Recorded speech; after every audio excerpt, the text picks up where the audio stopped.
성도 여러분, 주 안에서 평안하셨습니까? 좋으신 하나님의 위로하심과 보호하심이 여러분들과 함께 하시기를 기도합니다.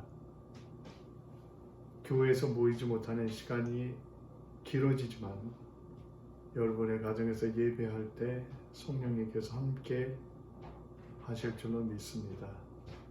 비록 온라인으로 우리가 만나지만 성령 안에 하나 되어 있고 연결되어 있습니다.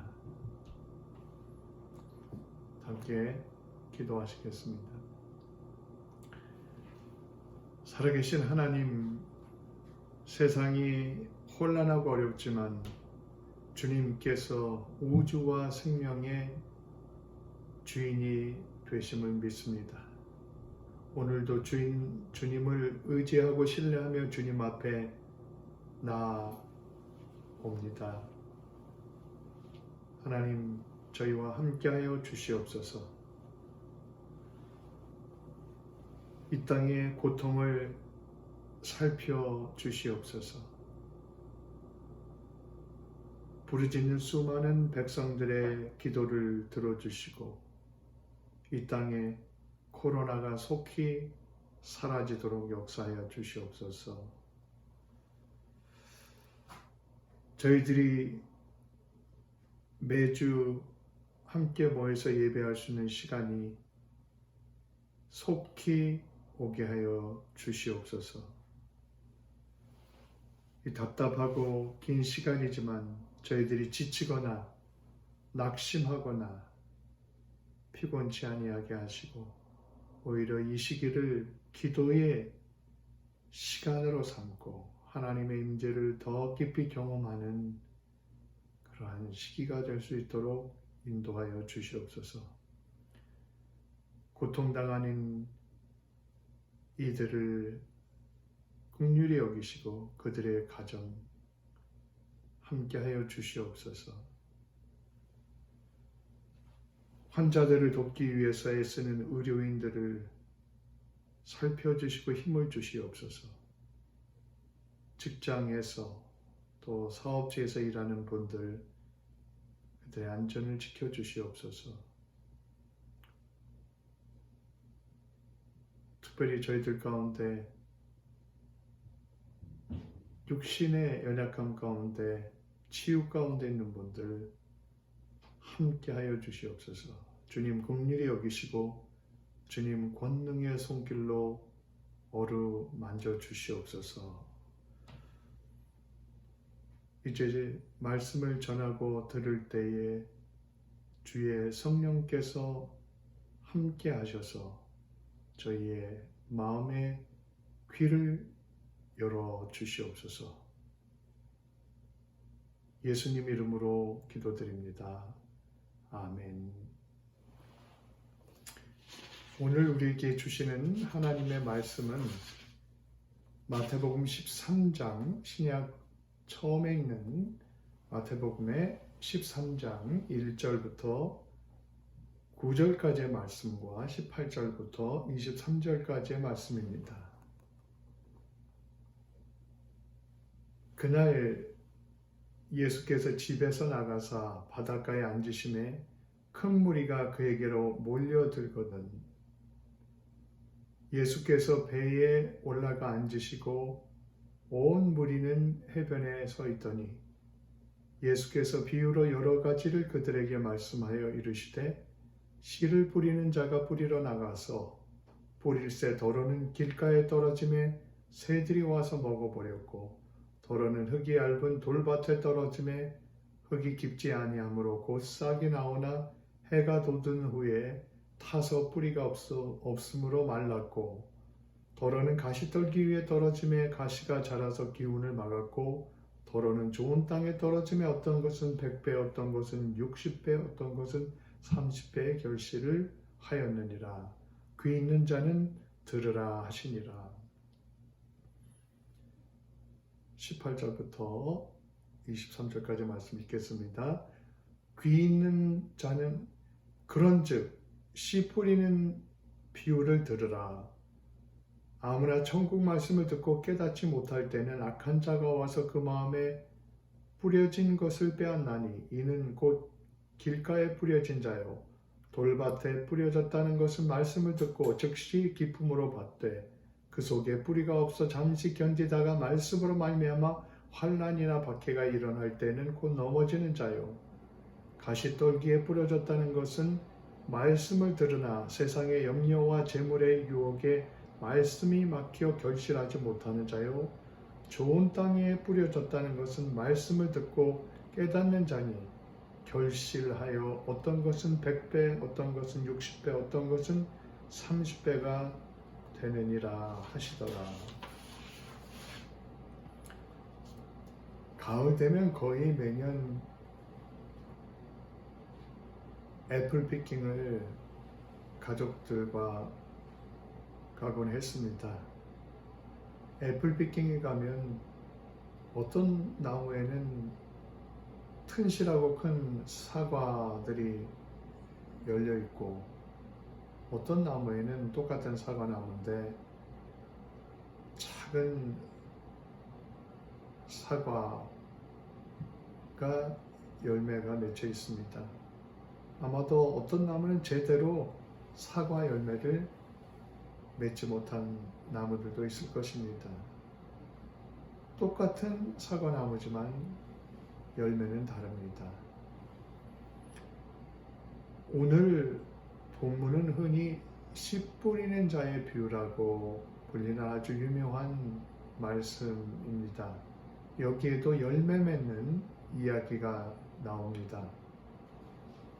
그러나 이 말씀은 농사 짓는 것에 대한 말씀이 아니고 하나님 나라, The Kingdom of God에 관한 말씀입니다. 하나님 나라는 성경의 처음부터 마지막까지를 관통하는 아주 중요한 주제입니다. 하나님 나라는 눈에 보이지 않지만 하나님의 임재하시는 그리고 다스리시는 모든 것이 하나님의 나라입니다. 하나님이 다스리시는 심령이 하나님 나라입니다. 하나님 나라께서 다스리시는 가정이 하나님 나라입니다. 하나님께서 다스리시는 교회가 하나님 나라입니다. 하나님께서 다스리시는 사회가 하나님 나라입니다. 요즘처럼 어려운 시기에 우리는 이 땅의 회복을 위해서 기도합니다. 주여 언제까지입니까? 주여 이 땅을 회복시켜 주시옵소서. 수많은 믿는 사람들이 하나님께 부르짖어 기도하고 있습니다. 예수님 당시 이스라엘 사람들도 새로운 세상을 꿈꾸며 이스라엘의 회복을 갈망하며 기다리고 있었습니다. 로마의 식민지로서 압제를 받으며 가난 가운데 고통을 겪으며 구약에 예언된 새로운 세상을 기다렸습니다. 이들은 메시아가 나타나서 로마를 물리치고 정치적으로 이스라엘을 회복하는 그러한 하나님의 나라를 꿈꾸었습니다. 이들이 기다리던 하나님의 나라는 성경이 말하는 하나님께서 선지자를 통해서 알려주셨던 그런 하나님의 나라는 아니었습니다. 예수님께서 외치신 복음의 핵심은 하나님의 나라입니다. 마가복음 1장 15절에 이르시되 때가 찼고 하나님의 나라가 가까이 왔으니 회개하고 복음을 믿으라 하시니라. 마태복음 4장 17절에 이때부터 예수께서 비로소 전파하며 이르시되 회개하라 천국이 가까워왔느니라 하시더라. 여기서 말하는 천국은 하나님 나라를 말하는 것입니다. 예수님께서 세상에 사역을 위해서 공식적으로 등장하시며 선포하신 내용이 하나님의 나라, 킹덤 오브 갓입니다. 부활하신 후에 가르치신 내용도 하나님의 나라, 킹덤 오브 갓입니다. 사도행전 1장에 보면 그가 고난 받으신 후에 또한 그들에게 확실한 많은 증거로 친히 살아계심을 나타내사 40일 동안 그들에게 보이시며 하나님 나라의 일을 말씀하시니라. 그 말씀합니다. 세상에 우리가 속한 나라보다 더 중요한 나라가 하나님의 나라입니다. 하나님 나라는 하나님께서 이 땅에 직접 세우신 나라이기 때문입니다. 하나님 나라는 하나님의 비전과 하나님의 계획과 하나님의 꿈이 담긴 그러한 나라입니다. 이 나라를 가르쳐 주시려 예수님께서는 많은 비유를 말씀하셨습니다. 마태복음 13장 한 장에만 해도 무려 7개의 하나님 나라 비유의 말씀이 기록되어 있습니다. 비유, 패러볼이라고 하는데요. 비유는 심오한 영적인 진리를 이 땅의 일이나 땅의 사물을 통해서 전해주시는 말씀입니다. 하늘의 진리를 땅의 일을 통해서 가르쳐 주시는 말씀이 비유인 것이죠.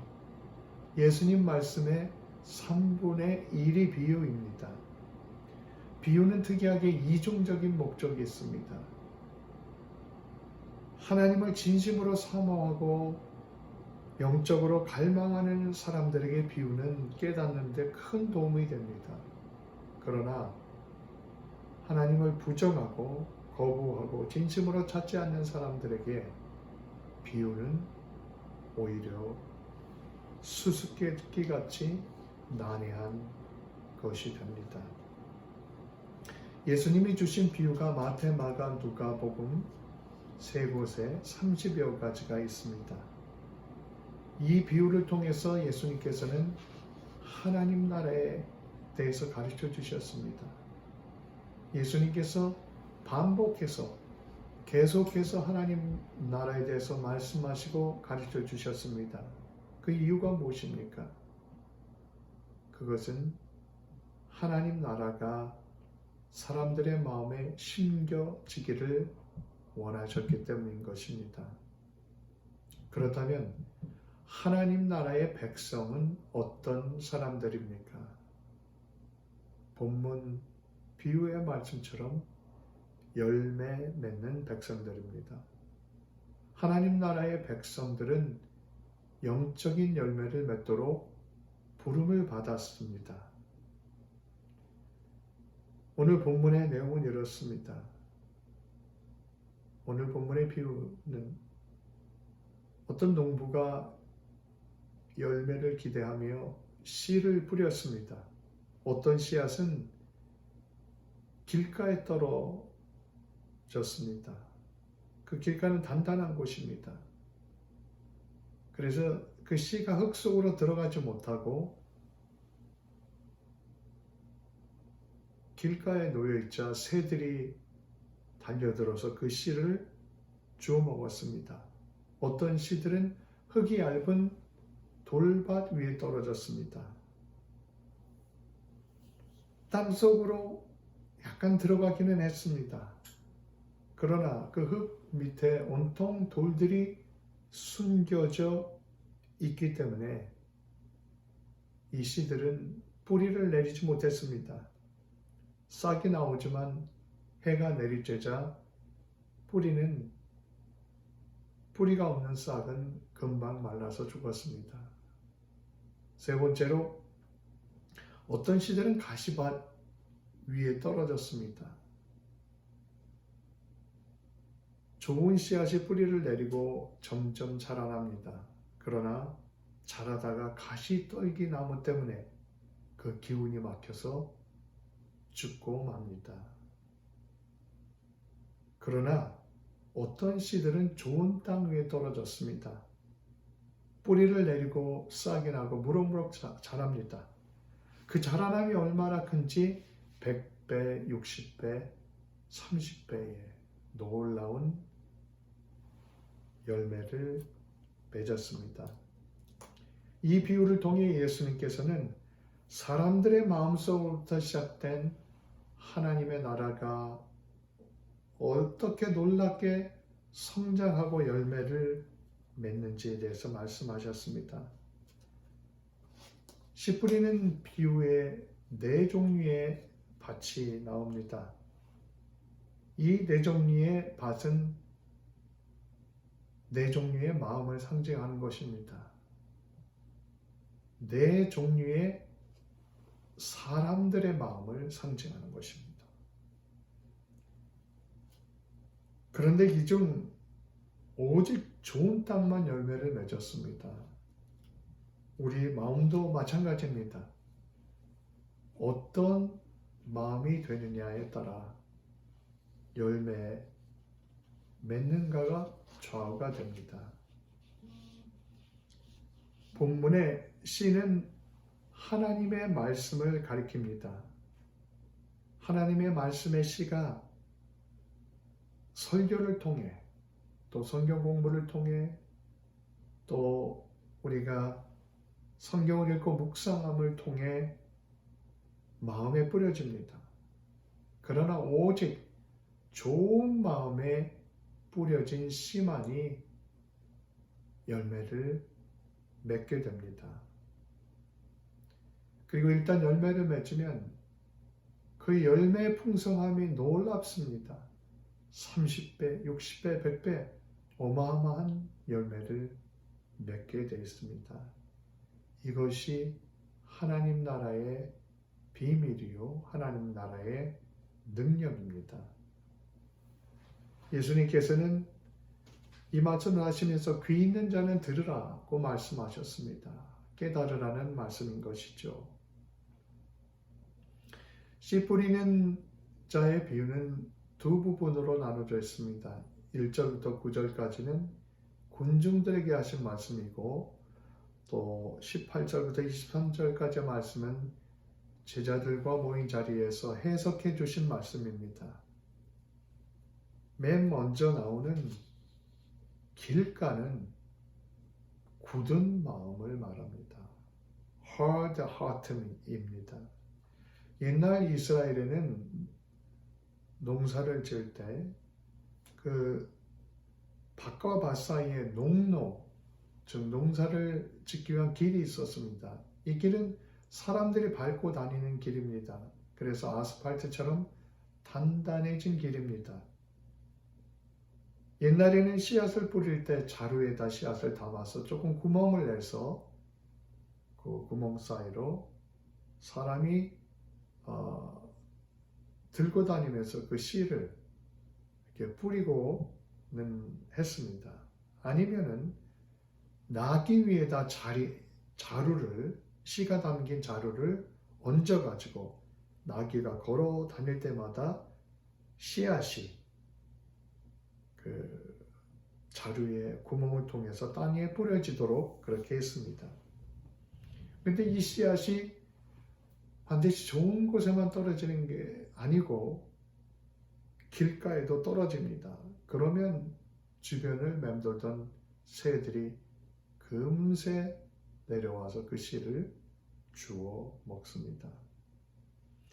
이 길가는 강팍한 마음, 완고한 마음을 상징합니다.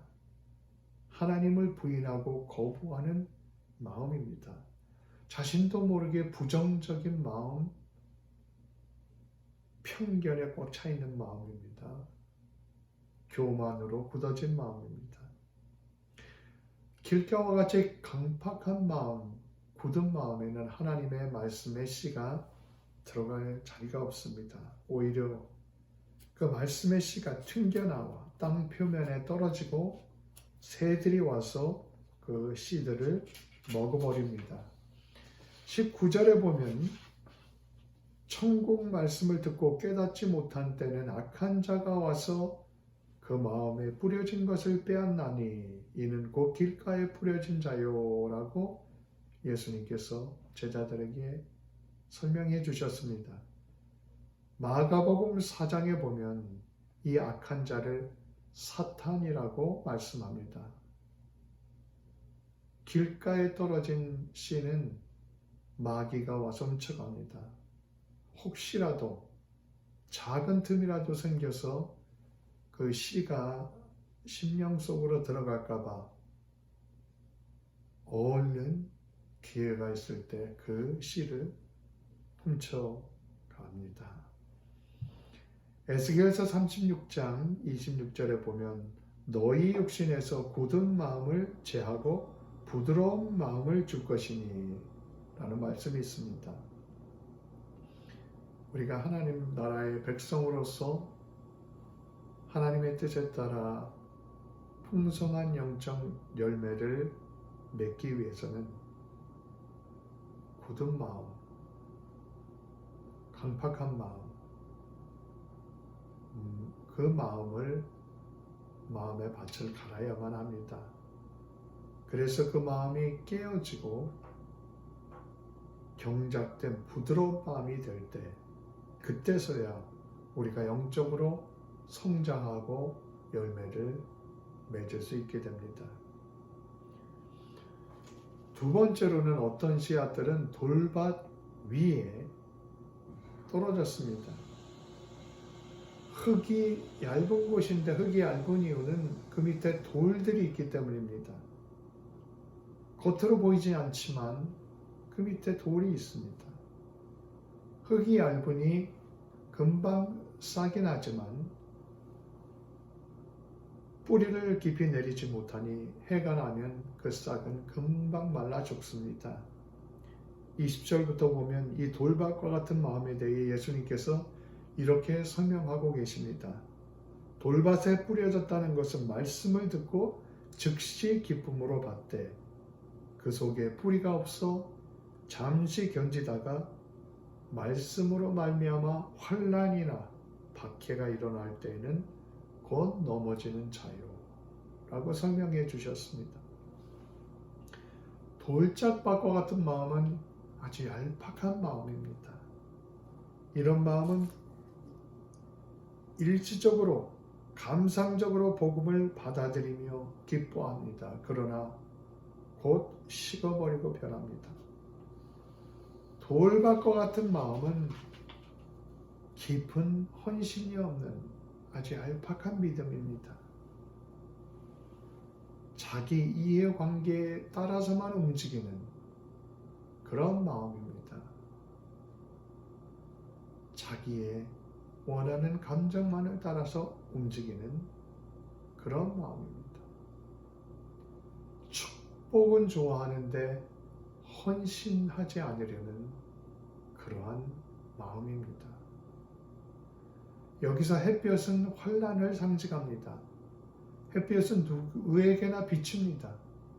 마찬가지로 환난은 누구에게나 다가옵니다. 이때 뿌리를 깊이 내리지 못한 돌밭과 같은 신앙은 결코 환난을 이기지 못한다는 것을 가르쳐 주고 계십니다. 돌짝밭과 같은 그런 마음은 믿음의 뿌리를 깊이 내리지 못한 그런 심령입니다. 열매 맺는 백성이 되려면 우리 속에 심겨져 있는 얄팍함을 거두어내야 합니다. 그리고 온전한 헌신으로 신앙생활에 깊은 뿌리를 내려야만 합니다. 깊이 뿌리를 내려야만 환난에 넘어지지 않고 풍성한 열매를 맺게 되는 것입니다. 세 번째는 가시밭과 같은 마음입니다. 가시밭에 씨가 떨어졌을 때 땅 속으로 들어가서 뿌리가 나고 싹이 돋고 자라납니다. 그러나 얼마 자라다 가시떨기에 막혀서 죽고 맙니다. 이 씨들이 떨어진 곳에는 가시떨기 나무에 뿌리가 내려져 있습니다. 곡식과 가시떨기가 같이 자라는데 가시떨기가 훨씬 빨리 자라고 크게 자라버렸습니다. 가시가 곡식이 흡수해야 될 양분을 빼앗아 먹습니다. 그리고 가시떨기의 무성함이 햇빛을 막고 곡식이 더 자라나지 못하게 막습니다. 이 대한민국의 해방 후에 대부분 산들에 나무가 별로 없었다고 합니다. 나무가 별로 없었기 때문에 어쩌다가 홍수가 나면 흙탕물이 개천을 뒤덮곤 했다고 합니다. 그래서 빨리 자라나는 나무가 없을까 연구하다가 한 외국인 산림학자가 가시나무를 권장을 했습니다. 그래서 가시나무를 심었더니 얼마나 무서운 속도로 번식을 하는지 소나무마저 질식시킬 만큼 온 산에 가시나무가 놀랍게 번식했다고 합니다. 22절 말씀에 보면 가시밭과 같은 마음에 대해 예수님께서 이렇게 말씀하셨습니다. 가시떨기에 뿌려졌다는 것은 말씀을 들으나 세상의 염려와 재물의 유혹에 말씀이 막혀 결실하지 못하는 자요 라고 말씀합니다. 가시밭과 같은 마음은 말씀을 듣고 배웁니다. 나름대로 깊이도 있습니다. 또 싹도 내며 멋지게 성장해 갑니다. 그러나 곧 가시떨기에 막혀 죽고 맙니다. 예수님께서는 열매 맺지 못하게 하는 가시떨기와 같은 것이 무엇인가에 대해서 말씀해 주셨습니다. 특별히 세상의 염려와 재물의 유혹을 말씀하셨습니다. 첫째 가시떨기는 세상의 염려입니다. 원문의 염려라고 하는 말은 메림네오라고 되어 있는데요. 이 말은 물어뜯는다, 찢는다, 쪼갠다라는 말과 마음이라는 말이 합쳐져서 생긴 합성어입니다. 우리의 신앙을 방해하고 우리의 인생의 행복을 갉아먹는 두 가지의 벌레가 있습니다. 그것은 지나간 과거에 대한 후회요. 다른 하나는 앞으로 다가올 미래에 대한 염려입니다. 둘째 가시떨기 나무는 재물에 대한 욕심입니다. 이 재물이 문제라는 것이 아닙니다. 돈에 대한 집착과 욕심이 문제입니다. 마치 돈을 버는 게 인생의 최고의 목적으로 삼고 사는 것이 문제입니다. 우리 믿는 사람들에게는 먼저 그 나라와 그의 의를 구하는 것, 바로 하나님의 나라를 추구하는 것이 우리의 최우선의 목적이 되어야 합니다. 재물의 욕심으로 인해서 우리 마음속에 들어온 하나님의 말씀, 하나님의 은혜가 자라다가 막혀서 죽게 됩니다. 그래서 열매 없는 인생이 되게 됩니다. 예레미야서 4장 3절에 보면 나 여호와가 유다와 예루살렘에게 이같이 말하노라. 너희의 묵은 땅을 기경하고 가시 덤불 속에 파종하지 말라 말씀합니다. 우리는 성령님의 도우심으로 말미암아 이 가시떨기를 우리의 삶 속에서, 우리의 심령 속에서 걷어내야 합니다. 열매 맺지 못하게 하는 염려와 재물의 유혹의 가시떨기를 거두어 내야 합니다. 마지막 네 번째로, 어떤 씨앗들은 좋은 땅에 떨어졌습니다. 이 땅은 밭이 잘 가라지 않습니다. 땅 속에 돌들도 없습니다. 가시나무도 뿌리도 숨겨져 있지 않습니다. 이런 땅에 씨가 스며들면 깊이 뿌리를 내리고 싹이 나고 자라나서 열매를 맺습니다. 그것도 30배, 60배, 100배의 놀라운 열매를 맺게 됩니다. 이것이 하나님 나라의 역사입니다. 우리의 마음밭도 마찬가지입니다. 굳은 마음을 제하고 부드럽게 갈아야 합니다. 돌과 같은 자아가 걸러져야 합니다. 그리고 깊이 뿌리를 내리고 헌신해야 합니다. 가시 나무 뿌리와 같은 염려와 재물의 욕심을 제거해야 합니다. 그때 하나님 말씀이 우리의 삶 속에서 놀랍게 하나님의 약속에 따라 역사하고 열매를 맺을 수 있게 되기 때문입니다. 이런 좋은 땅과 같은 마음에 대해 주님께서 이렇게 설명하셨습니다. 20절, 좋은 땅에 뿌려졌다는 것은 말씀을 듣고 깨닫는 자니 결실하여 어떤 것은 100배, 어떤 것은 60배, 어떤 것은 30배가 되느니라 하시더라. 똑같은 이야기를 누가복음 8장 15절에는 이렇게 표현하고 있습니다. 좋은 땅에 있다는 것은 착하고 좋은 마음으로 말씀을 듣고 지키어 인내로 결실하는 자니라. 말씀을 마음에 깊이 받아들이고 또 그 말씀을 삶 속에서 지키고 인내하는 사람들이 바로 좋은 땅과 같은 마음밭을 가진 사람들입니다.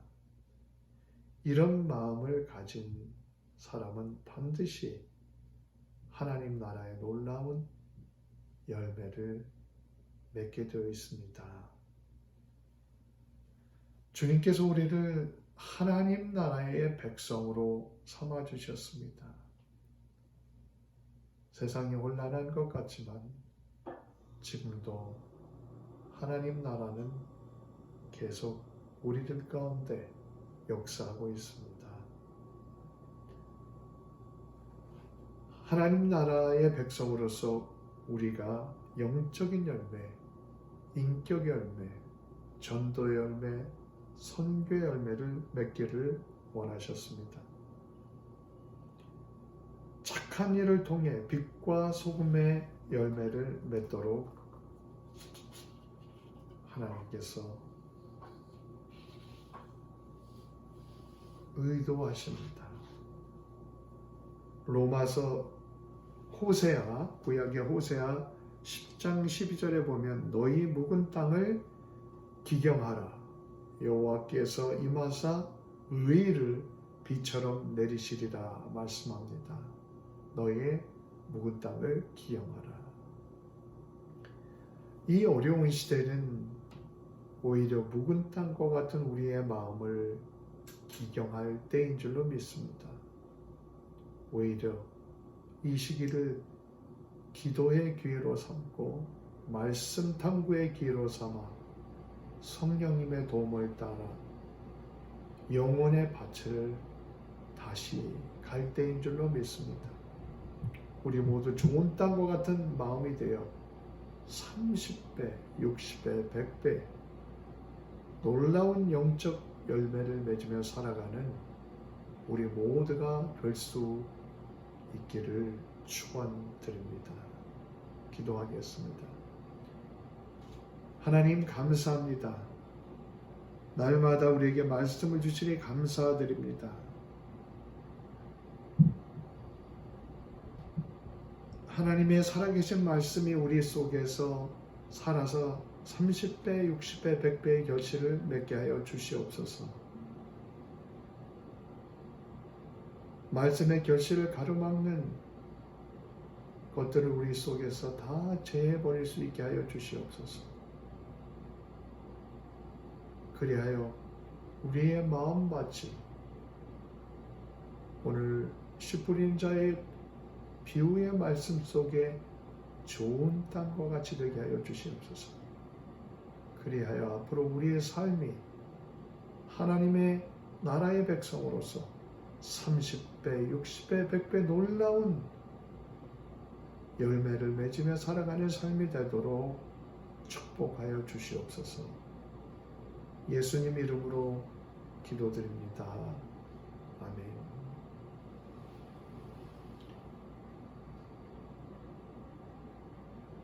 지금은 우리 주 예수 그리스도의 은혜와 성부 하나님의 무한하신 사랑과 성령님의 교통하심이 좋은 땅과 같은 마음이 되어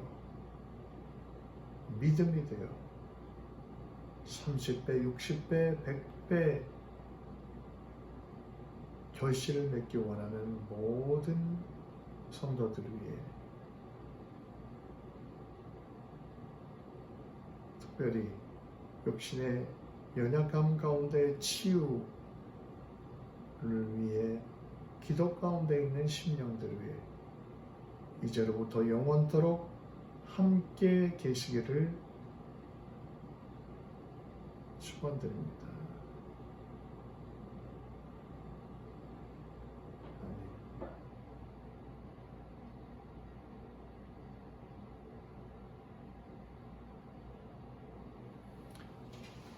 감사합니다. 주안에 평안하시고 승리하십시오.